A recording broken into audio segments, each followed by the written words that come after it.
tout le monde. Nous allons, avec l'aide de Hachem, dédier ce cours à l'adresse et avec tendresse pour les 4 soldats qui sont tombés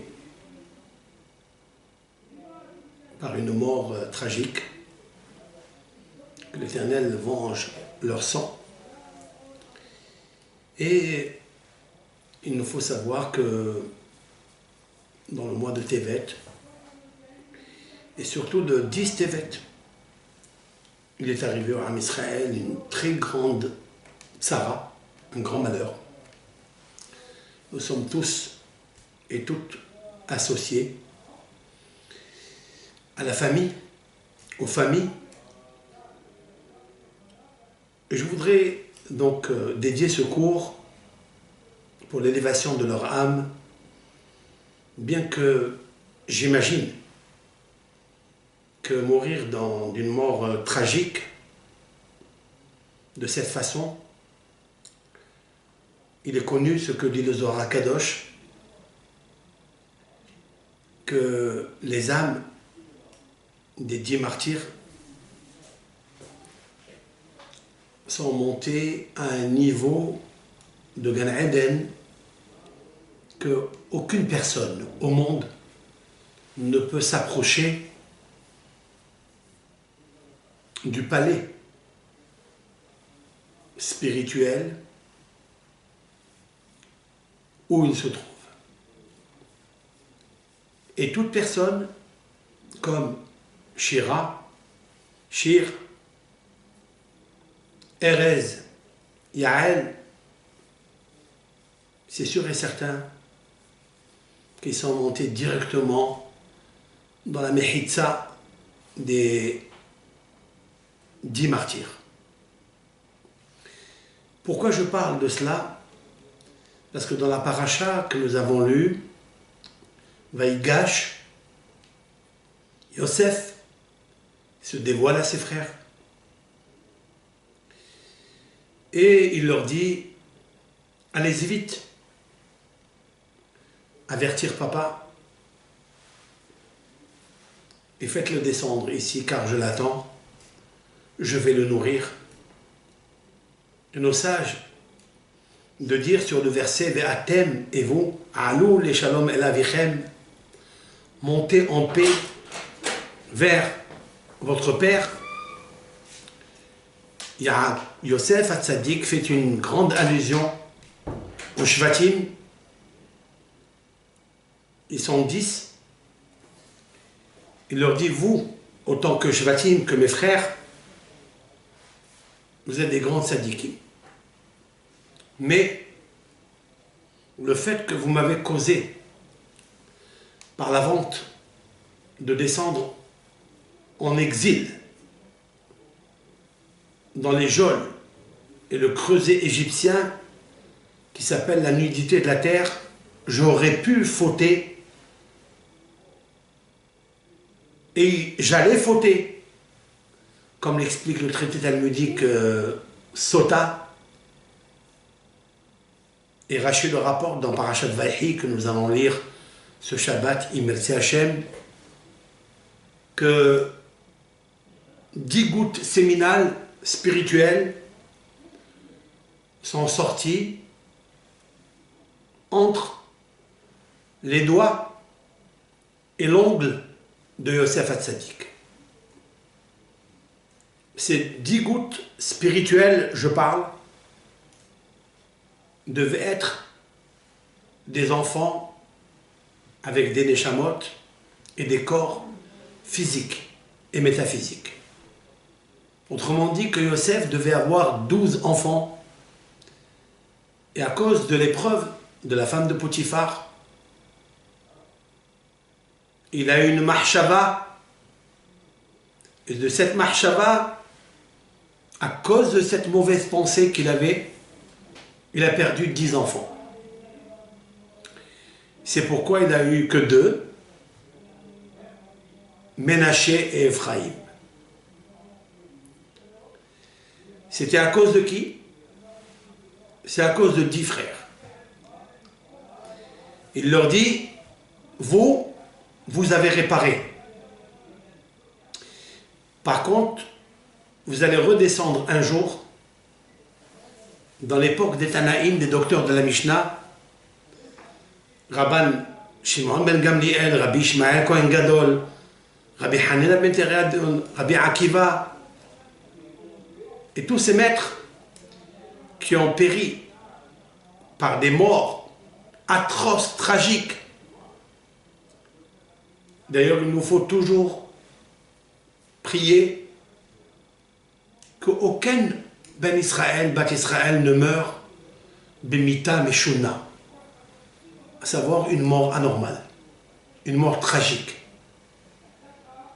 Toujours, il nous faut prier, comme l'explique le traité talmudique Berachot, page 32, concernant le verset Azot itpalel kol hasid elecha le'et metzo.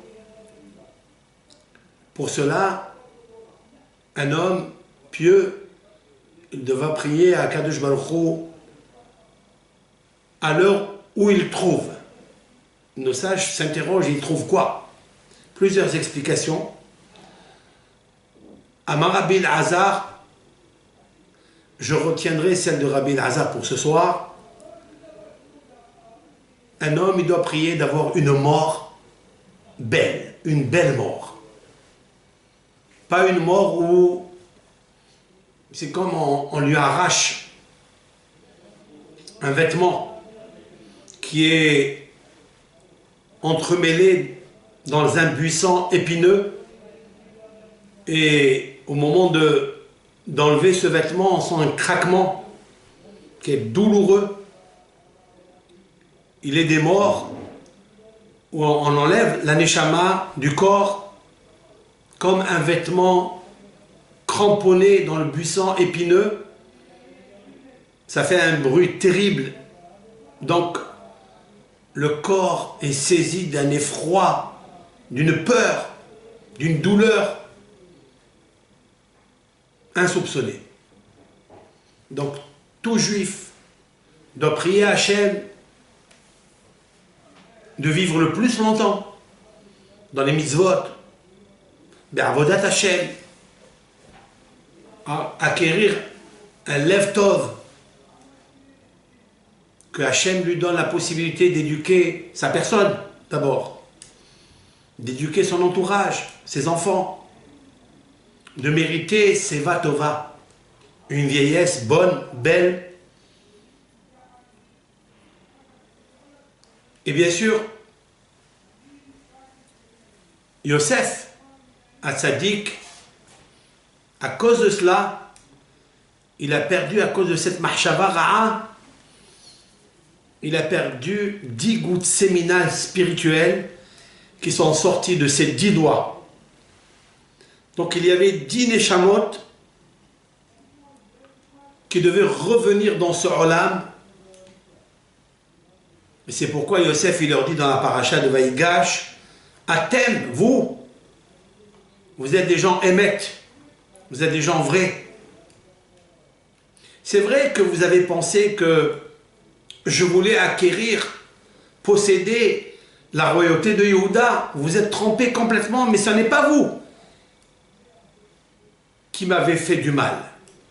Mais c'est l'Éternel qui a guidé vos pas pour que je descende en Égypte, que je maîtrise mes passions, mes pulsions, pour que papa et vous, c'est-à-dire 70 nefesh, toute la maison de Yaakov puisse descendre en Égypte et vivre, comme on va le voir dans Parashat Vaïhi. Yaakov vivra en Égypte 17 ans, les meilleurs de sa vie. C'est-à-dire qu'il nous faut toujours regarder dans le mal qui nous arrive, regarder toujours le bien. Je voudrais faire un petit cours pour mettre en exergue l'amour que les parents de ces 4 soldats, Shir, Shira, Yael, Erez, très jeunes, 20 ans, 22 ans, comment ils sont montés leur neshama est tellement élevé, tellement haut, parce que leur corps s'est complètement écrasé, leur corps a subi une grande souffrance. Mais sachez-le qu'au moment de l'accident, leur neshama n'a rien senti. Comme a expliqué un jour le frère de Baba Saleh, qui était condamné à mort par un pacha musulman, et que ils ont mis le fût du canon sur le cerveau, posé sur le cerveau de la tête du frère de Baba Saleh, et ils ont envoyé la bombe, ils lui ont fait exploser son crâne. Vous imaginez un petit peu la douleur que pouvait sentir ce rave de mémoire bénie.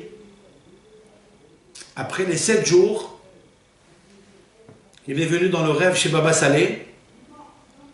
Il lui a dit: sache, je sais que vous avez beaucoup de peine. Vous avez ressenti quelque chose de douloureux pendant l'explosion de son crâne. Mais soyez sûr et certain que je n'ai rien senti. L'Éternel, quand il apporte une épreuve à une personne,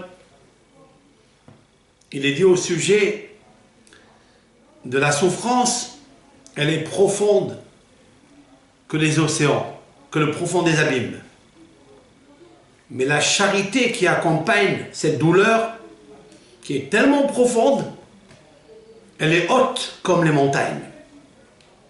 Comme il est inversé dans les psaumes, Tzidkacha keharer el, mishpatecha tehom rabba.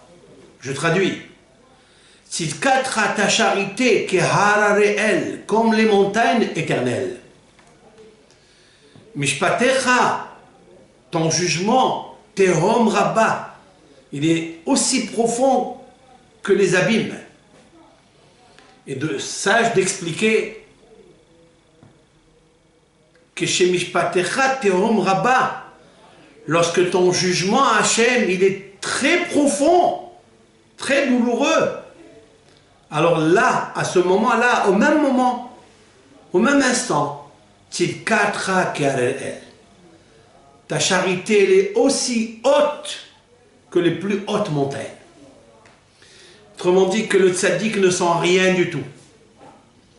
Parce que bien sûr, les yeux du Ham Israël sont posés sur ces 4 corbanotes qui nous ont quittés avec tellement de tristesse. Et combien le jour est choisi, le 10 Tevet, lorsque nos sages vont expliquer, vont raconter, vont informer le Ham Israël de ce qui est arrivé le 10 Tevet, comment les Goïm sont rentrés et ils ont fait du Ham Israël des atrocités à ne pas raconter. Mais il nous faut savoir que Hakadosh Baruch Hu, c'est lui qui décide dans ce monde. C'est un monde très pénible, un monde très difficile. Les Xerot, Raot, ils sont tellement puissantes et personne ne peut choisir le moment. Il nous faut juste prier à Hachem de ne pas subir Mita Mishuna, une mort anormale. Et quand elle est anormale, c'est à nos yeux. Mais l'Éternel, Koreh Hadorot Merosh, il est un verset qui dit qu'il a un livre de la vie, des générations. C'est lui qui lit notre vie, comment elle va se terminer. Comme d'ailleurs Moshe Rabbeinu, dans le traité talmudique Menachot 29b, lorsqu'il a vu la mort de Rabbi Akiva, qui était en train de le brosser avec des brosses en fer, il a dit, c'est ça sa Torah et c'est ça sa récompense. Il a dit, shtok, tais-toi. Kach ala b'mahshava. Comme ça il est monté à la création du monde. Rabbi Akiva est celui dont Hachem a pensé qu'il était un grand homme et qu'il allait monter très très très haut dans le ciel. Et même son corps était un corps qui devait subir une épuration, une purification pour qu'il puisse monter tellement haut dans la mahshava, dans la pensée, à savoir au moment où il lisait le schéma. Au moment où il a lu le schéma, c'est à ce moment-là que Akadosh Baruch Hu, il l'a pris avec une pensée tellement forte, l'amour de Akadosh Baruch Hu. Tous ces parents qui vivent aujourd'hui le deuil de ces enfants magnifiques, de ces colombes tellement blanches, tellement innocentes,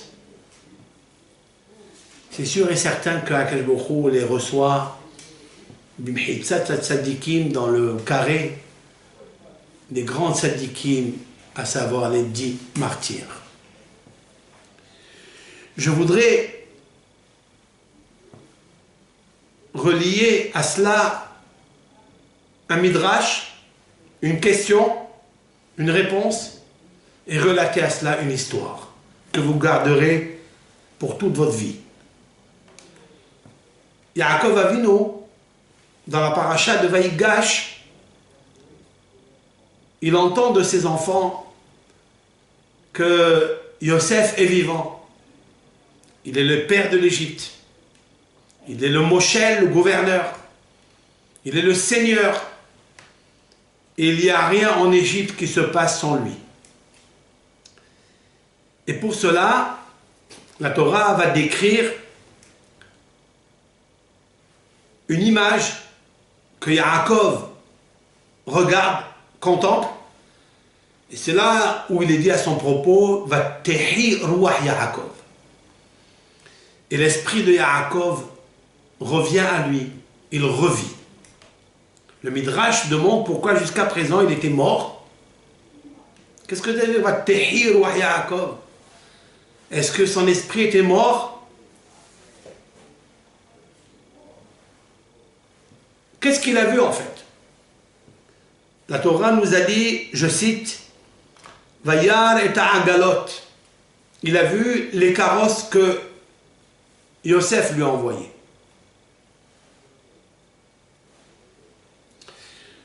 Un midrash, dans Midrash Ane'alam, il y a plusieurs midrashim. Dans le Midrash Ane'alam, il est marqué comme ça. Lama haza le'amin kshera'a agalot. Les enfants, il lui a dit que Yosef, il gouvernait, c'est lui le patron.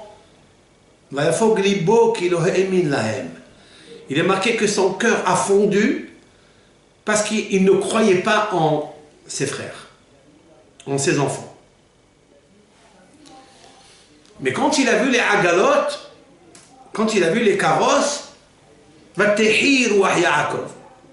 pourquoi Yaakov est revenu à la vie? Amar Bedato, dit le Midrash, il s'est dit Yaakov va daikenhu. C'est sûr et certain que Yosef, c'est lui le Moshel, c'est lui le gouverneur, et que son fils est vivant. Mais c'est lui le patron d'Égypte. Pourquoi? Parce qu'il y avait une tradition ancestrale en Égypte qu'il n'y a aucun carrosse du roi qui sort sans la permission du roi.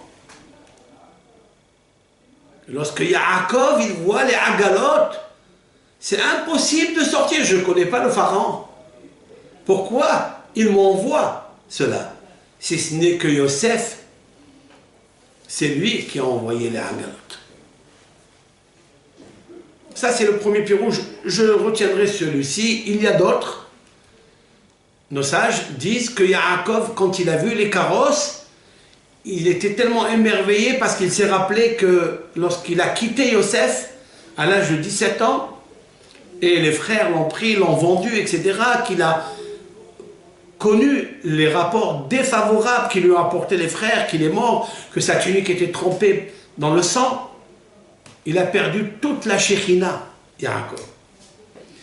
Mais c'était la période où Yaakov s'était séparé de son fils quand ils avaient terminé le traité de Egla Arufa, c'est-à-dire la génisse à qui on casse la nuque lorsque dans une ville se trouve un cadavre et on ne sait pas qui est-ce qui l'a tué. Alors les rabbins des deux villes proches de ce cadavre vont sortir, vont mesurer de quelle ville il est proche, etc. Et on cassera la nuque dans ce qu'on appelle Nahal Etan, dans un fleuve qui ne pousse pas, qui ne fait pas pousser une génisse. Il y a des halakhot très complexes, et c'était le sujet que Yaakov enseignait à Yosef, et il s'est séparé de lui dans ce traité de Egla à Arufa. Lorsqu'il a vu le Agalot, il a dit waouh, c'est sûr et certain que c'est mon fils. Ça veut dire que mon fils, il veut me faire un signe et une consigne. D'abord, qu'il me rappelle tout ce que j'ai étudié avec lui. Et la deuxième chose, c'est que la consigne est que Yosef est vraiment vivant, qu'il n'a rien oublié. Yaakov s'apprête à venir en Égypte et il dit à ses enfants, allez, prenez-moi chez mon fils, il est encore vivant, dans le bon sens du terme, vivant en spiritualité, qu'il n'a pas été impurifié ni souillé en Égypte. Il descend en Égypte parce qu'il veut voir son fils. Et il dit, Erdana beterem amut ve'erenu. Je vais descendre rapidement avant que je meure pour voir mon fils.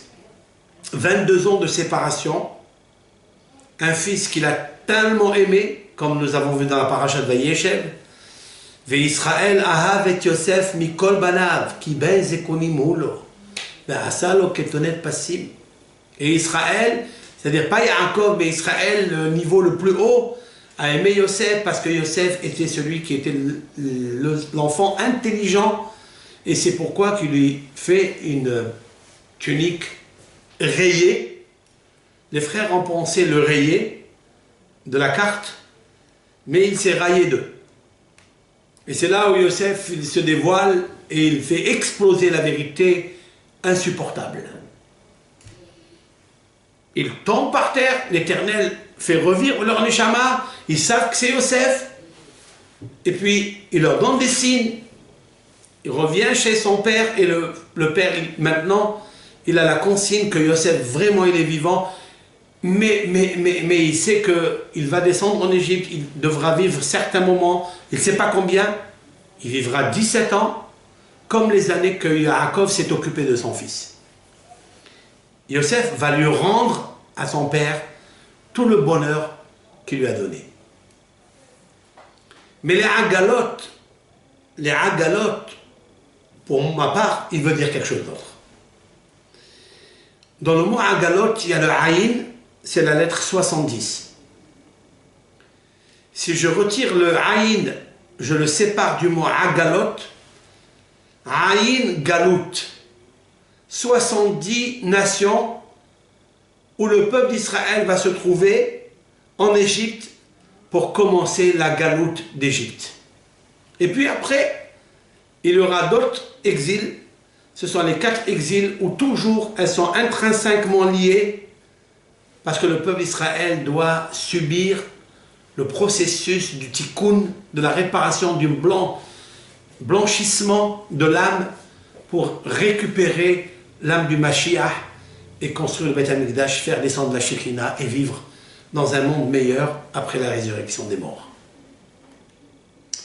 C'est ça qu'il a vu être un galot. Il a vu les 70 galoutes que Yaakov allait traverser, lui, ses enfants, ses petits-enfants en Égypte. C'est pourquoi il descendra avec 70 nefesh, comme on le verra dans la paracha de Vayhi et au début de l'Exode que nous allons commencer la semaine prochaine, si Dieu veut, à Minha de Shabbat.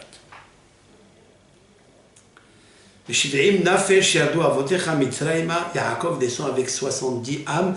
En fait, 70, c'est les 70 âmes qui fait descendre avec lui dans la galoute, portées sur les agalotes du pharaon. Et là, imaginez un petit peu, dit le Midrash, quand il arrive pour voir Yosef, Yosef est apparu à lui, il tombe sur Yaakov, il embrasse Yaakov, et Yaakov ne bouge pas. Il ne regarde même pas Yosef. Il était en train de lire Kriyat Shema, disent nos sages, et rapporté dans Rashi. Il était en train de lire le Shema pour accepter sur lui le joug céleste. Tous les commentateurs se posent la question, est-ce que c'était le moment de la lecture du Shema, parce qu'il y a un temps où elle commence, où elle termine? Est-ce que c'était le temps de Kriyat Shema? Si c'est oui, pourquoi Yosef, lui, il ne lit pas le Shema, alors qu'il a accompli toute la Torah entière, même en Égypte? Accepter le joug céleste, quand il arrive le moment d'accepter ce joug céleste, même Yosef devra le faire. Et si ce n'est pas le cas, pourquoi Yaakov, il est en train de lire le Shema, d'accepter le joug céleste, à ce moment-là où il devait voir son fils, regarder son fils pour l'amour de son fils? Le Maharal de Prague pose la question et il dit la chose suivante. En vérité, ce n'était pas le moment du Kriyat Shema. Alors pourquoi Yaakov il a fait le Shema? La question que je poserai, lorsqu'il a entendu en Israël, en Terre Sainte, que Yosef est vivant, c'est lui le gouverneur. Il voit les carrosses. Il se souvient de tout ce que Yosef a étudié avec lui. Il se souvient qu'il va descendre en exil. Mais que Yosef va préparer la route. 17 années de bonheur pour pouvoir combattre les 210 ans et ne pas tomber dans le yiouch, c'est-à-dire dans le désespoir total. Pourquoi Yaakov ne vivait pas en Terre Sainte? Pourquoi il ne remercie pas Hachem et il ne fait pas le schéma?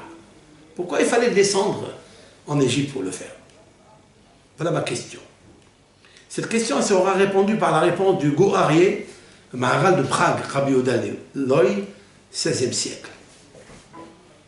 Il dit la chose suivante. Ce n'était pas le Zman de Kriyat Shema, ce n'était pas le moment du schéma. Mais c'était le moment où Yaakov a vu son fils roi. Il arrivait avec une grande diligence, avec des ministres, pour accueillir son père, pour faire kavod à son père. Au moment où il a vu ce Hesed, au moment où il a vu cette grande bonté que l'Éternel a fait avec lui, avec Yaakov, immédiatement il a remercié Akadosh Baruch Hu. Il a transféré cet amour qu'il avait pour Yosef, il a profité de la mettre dans un écrin et d'aller s'enraciner à ce moment-là qui est inoubliable et que peut-être qu'il ne peut jamais recevoir et jamais récupérer, parce que c'était un moment tellement fort qu'il s'est dit, je vais maintenant remercier Akadosh Baruch Hu par cet amour qui est d'un amour tellement grand, comme il est marqué dans le schéma, tu aimeras l'Éternel ton Dieu. La question est de savoir comment on peut aimer l'Éternel qu'on ne voit pas, peut-être on ne ressent même pas. Quelquefois on ressent Hachem, on sait qu'il existe, on sait qu'il est là, on sait qu'il dirige le monde. qu'il a dirigé le peuple d'Israël, et qui nous dirige à chaque instant, comme a dit Rabbeinu Yonah Girundi dans le classique de Sha'arei Teshuvah, HaKadosh Baruch Hu shomer nafsho bechol rega. L'Éternel, il protège ton âme toute seconde, chaque seconde. HaKadosh Baruch Hu, il est avec toi, mais tu le sais pas, tu le sens, c'est comme ça. Comment on peut venir dire à un être humain tellement égoïste, on peut lui dire tu aimeras l'Éternel, ton Dieu, de toute ton âme, de tout ton cœur, de tous tes moyens, mais comment est-ce possible? La réponse est Yaakov Avinu. Il n'est jamais autant arrivé à un amour tellement grand que lorsqu'il a vu son fils qui était égaré de lui pendant 22 ans, sachant qu'il était mort, il dévoile maintenant qu'il n'est pas mort, ni physiquement, ni spirituellement, mais en plus, il est roi d'Égypte. Pour arriver à recevoir ce cadeau de l'Éternel, cet amour que je dois octroyer à Hachem, il était tellement infini. Et c'est la raison pour laquelle Yaakov a pris cet amour, il l'a lancé vers HaKadosh Baruch Hu. Il a fait le schéma Israël, Adonai Eloheinu, Adonai Echad.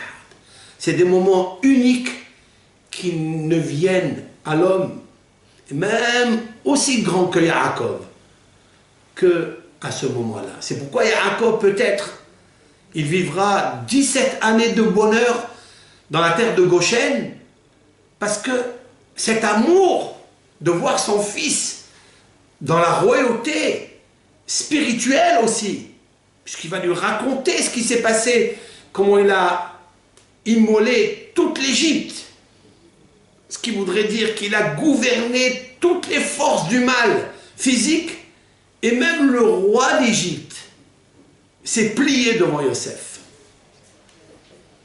Recevoir un cadeau aussi magnifique que cela, donc il a remercié HaKadosh Baruch Hu. Mais cela, on ne peut pas arriver si on n'a pas l'amour de Hachem, et recevoir l'amour de Hachem quand tu reçois le Hesed. Cela veut dire que quand quelqu'un reçoit les Hasadim de Hachem, à ce moment-là, il peut plonger dans la prière la plus profonde au monde, par le biais de Hakarat Hatov, c'est-à-dire la reconnaissance du bien.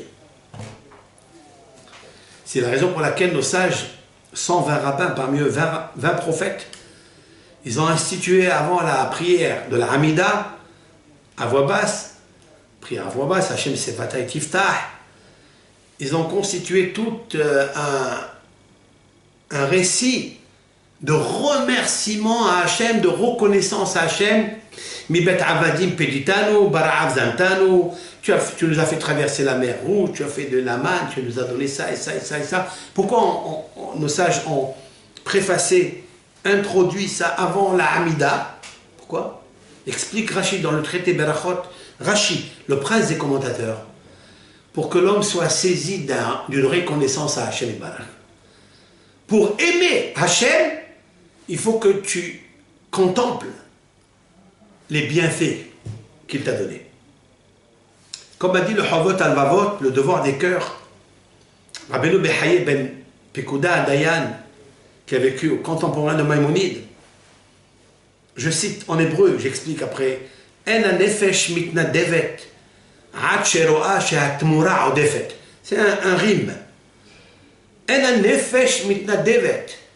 Le nefesh, c'est-à-dire l'âme de l'homme, ne s'adonne, ne se sacrifie que lorsqu'elle voit que la compensation, elle est grande. C'est dans le couple, ça marche dans le couple, dans une classe, ça marche dans un rave et un élève et son maître, un mari et sa femme. Quand est-ce qu'un homme il va se donner pour sa femme? Quand est-ce qu'il va donner pour ses élèves, pour ses enfants? Quand il voit Tmora Odefet, quand il voit que la compensation est grande, alors il se donne. Quand on voit que Hachem il nous fait tellement de bienfaits, alors on va fondre dans la divinité. Tant qu'on n'a pas ça devant les yeux, tant qu'on n'a pas réfléchi à ça, c'est très difficile de s'adonner en sacrifice à Hachem. C'est difficile de donner la tzedaka si tu ne sais pas qu'est-ce qui t'a ordonné de donner la tzedaka. Tu ne peux pas aimer plus que toi-même. C'est impossible. Mais tu peux aimer un gros plus que toi-même. Même s'il te prend ton âme, comme Rabbi Akiva. Pourquoi? Parce que plus tu reconnais les grandeurs de Hachem, Hamatanot, Hagedolot, les grands cadeaux qu'il te fait, ne serait-ce que la vie, alors rien que tu réfléchis, tu l'as imprimé en toi, ça circule dans tes veines comme ton sang, tu te donnes à Hachem. Si tu ne te donnes pas à Hachem, c'est que tu n'as pas encore compris cela. Tu n'as pas compris, mais tu n'as pas encore assimilé. Tu n'as pas imprimé ça en toi. Yaakov Avinu, c'est la première fois dans sa vie qu'il a vu quelque chose de magnifique et la joie a pénétré tout son être et qu'il a fait disparaître pour l'amour de Hachem. Il n'a pas regardé son fils à ce moment-là, il a tout canalisé à Akadosh Baruch Hu, parce qu'il a vu cet amour de Hachem. Voilà ce que c'est Yaakov Avinu. J'ajouterai à ça ma réponse pour la question que j'ai posée. Pourquoi il n'a pas fait ça en Égypte?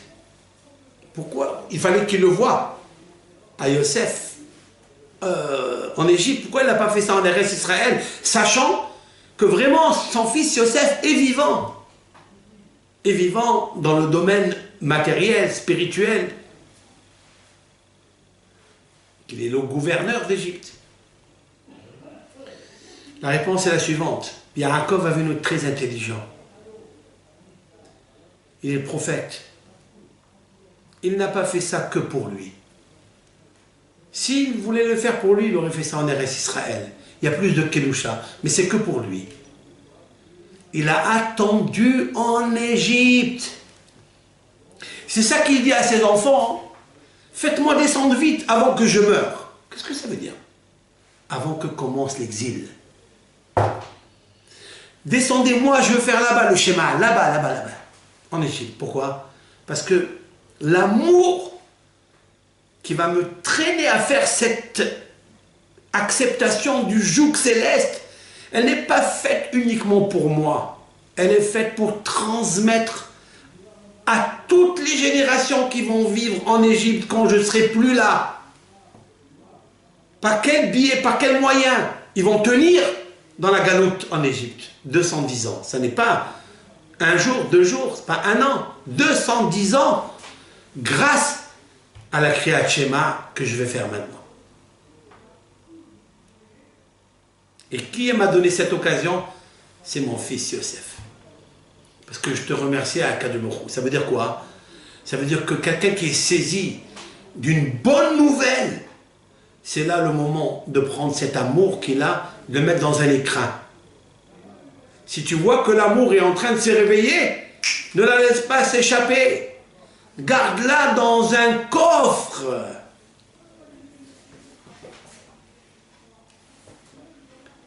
Je vais vous raconter une petite histoire qui mérite d'être bien partagée. Dans la Shoah, dans la galoute de la Shoah, Am Israël ont subi des grands sacrifices, des grandes atrocités, des grands malheurs. On ne peut pas s'imaginer un instant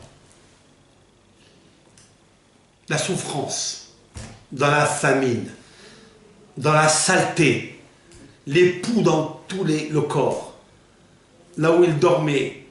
C'est incroyable. Il y avait une maman qui a donné naissance à un enfant. Donc elle voulait lui faire le Brit Mila, mais elle n'est pas arrivée à lui faire la circoncision à 8 jours. Elle avait une peine, parce qu'il est une mitzvah de faire la mitzvah de la circoncision. Et pour cette mitzvah, disent nos sages, que le peuple d'Israël se sacrifie à jamais. Les mitzvot dont le peuple d'Israël s'est sacrifié depuis, se sacrifieront tout le temps. Les mitzvot qui se sont affaiblis, toujours ils seront affaiblis. Parmi les mitzvot dont le peuple d'Israël s'est sacrifié toute sa vie, durant des décennies, c'est la Brit Mila. Donc cette femme cherchait un moël pour immoler son fils, pour faire la circoncision. Elle n'a pas trouvé. Ça a duré 2 ans. Et la peine qu'elle avait. Quelle maman juive. Quelle maman extraordinaire. Pour faire la mitzvah. Elle ne sait pas s'il va vivre cet enfant. Elle ne sait pas si elle va assister au Brit Mila. Et puis elle entend que dans des pâtés de maison un peu loin, à quelques kilomètres, il y avait là-bas peut-être un rabbin qui pouvait lui faire la Brit Mila. Elle a pris son courage, elle a enveloppé son fils dans le froid, dans la faim, les virus qui circulent de partout. Et elle est allée jusqu'à là-bas, elle est arrivée, elle lui a demandé, ils se sont réunis, ils ont fait le Brit Mila. Carré chez moi Israël, ils l'ont appelé Moshe, Abraham, peu importe. Et lorsque on lui a donné le nom, après le Brit Mila, elle est tombée par l'émotion, par toute cette ambiance exceptionnelle. Elle est tombée par terre. Elle s'est évanouie. Tout le monde cherchait à savoir qu'est-ce qui se passe. Ils l'ont réveillée. À cette femme. Qu'est-ce qu'il y a? Maïch. Elle est revenue à elle-même. Ils lui ont dit, qu'est-ce qui s'est passé? Vous n'êtes pas contente que votre fils ait fait la Brit Mila? Elle dit, non, non, bien sûr je suis contente. Et combien j'ai attendu ce moment-là. Mais j'ai eu tellement une émotion tellement profonde. Mais quelle émotion, madame? Laquelle? Parce que ça fait 2 ans que mon fils est né et je ne l'ai jamais embrassé. Je ne voulais pas lui donner de l'amour à cet enfant. C'est quelque chose d'inhumain, c'est quelque chose d'incompréhensible ça. Avant de donner l'amour à Akadosh Baruch. Ma Neshama ne pouvait pas embrasser cet enfant, mon fils. C'est un instinct, c'est spontané qu'on embrasse son fils. Je ne voulais pas faire passer l'amour de mon fils avant l'amour de Hachem, jusqu'à ce qu'il fasse Brit Mila. Et lorsque, après 2 ans, là, que je vois mon fils se circoncire, je me suis posé la question, comment j'ai pu tenir? Alors que c'est naturel, c'est normal d'embrasser un enfant, de lui apporter, de le charger d'amour. Surtout dans quel endroit? Il n'est pas dans une clinique à 5 étoiles. Il est dans la Shoah, dans le ghetto. Bien sûr qu'il avait besoin que je l'embrasse.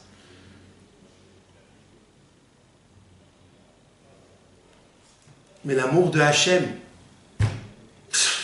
elle est passée avant. Et de tenir dans cette épreuve, pour elle, hein, c'est une dimension, c'est une grande qualité d'âme, d'une grande âme, d'une grande dame. Et c'est là où je suis tombé parce que j'ai réalisé que j'ai fait quelque chose pour Akadosh Baruch Hu, que peut-être l'enfant vivra grâce à ça. C'est ce qui s'est passé après. D'où elle a eu, ma question est de savoir d'où cette femme-là, cette maman, elle a eu ce courage. Quelle expérience? J'ai cherché. La réponse est dans le Dvar Torah que je vous ai dit maintenant. De Yaakov Avinu. C'est pas 2 ans qu'il n'a pas embrassé son fils. 22 ans. Yaakov Avinu n'embrasse pas son fils. Quand il le voit, il est saisi tellement d'un bonheur. Alors il dit, eh bien, cette ahava que Hachem il me donne de voir mon fils dans le bonheur, je vais l'enraciner à l'amour de Akadosh Baruch Hu qui m'a donné ma neshama et qui a donné un neshama à mon fils, qui a protégé mon fils. Je l'envoie directement à Akadosh Baruch Hu. C'est comme ça qu'il faut faire un bouteille. C'est de Yaakov qu'on a appris des choses pareilles. C'est là où Yaakov Avinu, il va, grâce à ça, pas seulement lui se connecter avec Hachem, avec une puissance nucléaire, où tout son être disparaîtra et fondra dans la divination, dans la divinité. Mais plus que ça, c'est que la joie qui émerge de là, qui est extraite de là, elle va se fuser, se diffuser en Égypte entière. Elle sera palpable tout le moment où le peuple d'Israël subira le creuset égyptien, les travaux forcés, construction de pyramides, chercher la paille. Ils vivront grâce à cette lumière qui est autour d'eux. Autrement dit, quand un juif il fait une mitzvah là où il est, mais qu'il l'a fait pour Akadosh Baruch Hu avec l'amour, et cet amour-là, il la donne à Hachem parce qu'il a vu, il a examiné les hasadim que Hachem Yitbarach il lui a fait, et il prend cela, il le met dans l'écrin, dans un coffre, il le donne à Akadosh Baruch Hu. Croyez-moi que ça agit énormément au-delà du site où il se trouve. Ça va tellement loin. Ça peut sauver même un bel Israël qui va faire une Avera à Boutouktou, je ne sais où. Grâce à toi, ça peut le sauver là-bas de faire la Avera. Si Yaakov Avinu a choisi le moment qu'il pouvait voir son fils, qu'il pouvait jouir de l'embrasser, il voulait l'embrasser, mais il ne voulait pas embarrasser l'amour de Dieu. Qu'est-ce qu'il a fait? Ben, il a brassé tout cet amour. L'Elohim, Aneshama Shelo.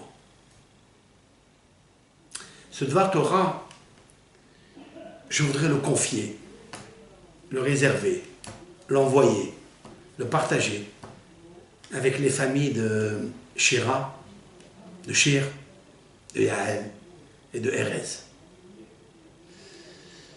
Parce que ces mamans-là, ces papas, les frères, les sœurs, quelle douleur.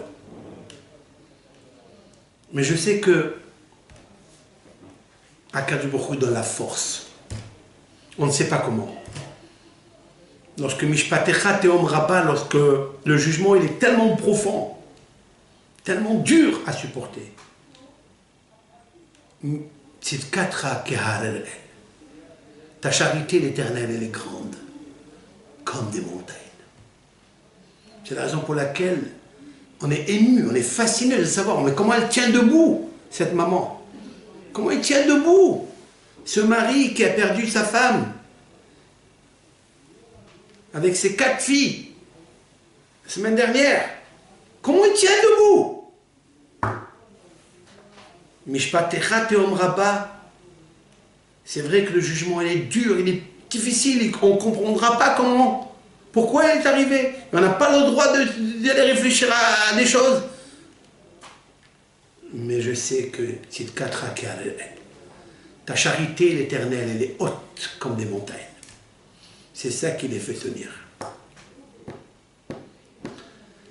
Bechol tsaratam lo tsar umalach panav oshiam. L'Éternel, il dit, dans toute leur détresse, moi aussi la détresse. L'Éternel dit, moi aussi je souffre. Et il envoie un ange spécial pour les sauver, de ne pas succomber, de ne pas chuter, de ne pas s'écrouler. Akadosh Baruch Hu, il sait ce qu'il a à faire dans son monde. Puisse l'Éternel nous aider à prier pour le Ham Israël, qu'il arrête de souffrir, qu'il arrête de subir des drames aussi lourds, aussi profonds, aussi douloureux que celui qu'a vécu le peuple d'Israël en entier. Une seule âme, un seul corps, dans un seul homme, qui nous amène Mashiach Tzidkenu, qui nous sauve de cette galoute, qui nous ramène en Eretz Israël, la terre de nos ancêtres, la terre d'Abraham, Yitzhak et Yaakov.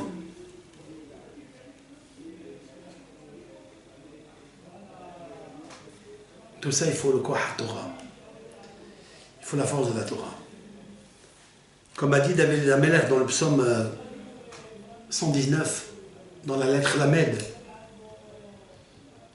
Loulé Torah Tracha Shuai, Az Avad Tiberoni. Loulé Torah Traci, il n'y avait pas ta Torah qui était mon joyau, mon jouet, celle qui me fait amuser, celle qui me donne la simha. Az, alors, Avad Tiberoni.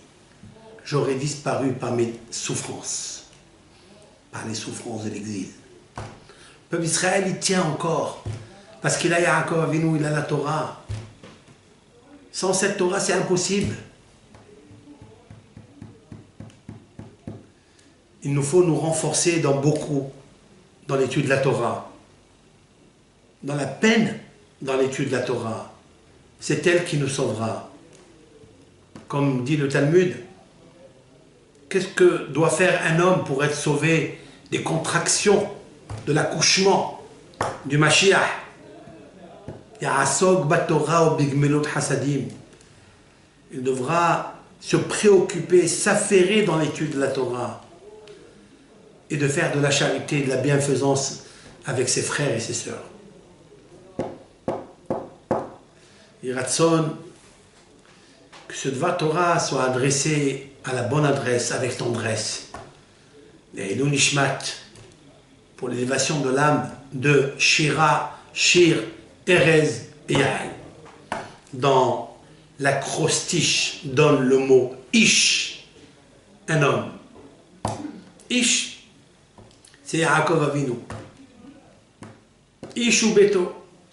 Ish, c'est les initiales. Aleph, Erez, Yud, Yael, Shin, Shira, Shin, Shir. Qu'on puisse recevoir le Mashiach. Comme il est marqué, Erez, Balevanon, Isge. Erez, c'est le Mashiach. Balevanon, c'est le Beth Amikdash. Isge, il grandira. Venashir, Shira, Hadasha, Lachem. Qu'on chantera avec Shir et Shira et Yael, on chantera une grande chanson à Kadosh Baruch Hu.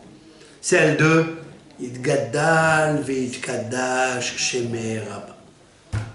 Que ton nom soit grandi, qu'il soit sanctifié, ton nom grand, dans la venue du Mashiach. Bimera Biamenu. Amen. Chacun doit prendre sur lui une mida, il doit prendre sur lui, faire des efforts, chacun dans son domaine, pour les Elou Nishmat, toutes ces Bnot Israël, ces Bnei Israël qui n'arrivent pas encore à un de nos frères et sœurs en Eretz Israël, partout dans leur âme, qui ne leur arrive pas à Hasve Shalom, une mita meshuna, une mort anormale. Puisse Hachem guérir les maux MAUX de l'exil et qu'on rentre tous en Eretz Israël, Besimha ou Shalom, avec joie et avec la paix. Amen, Keni Ratzon.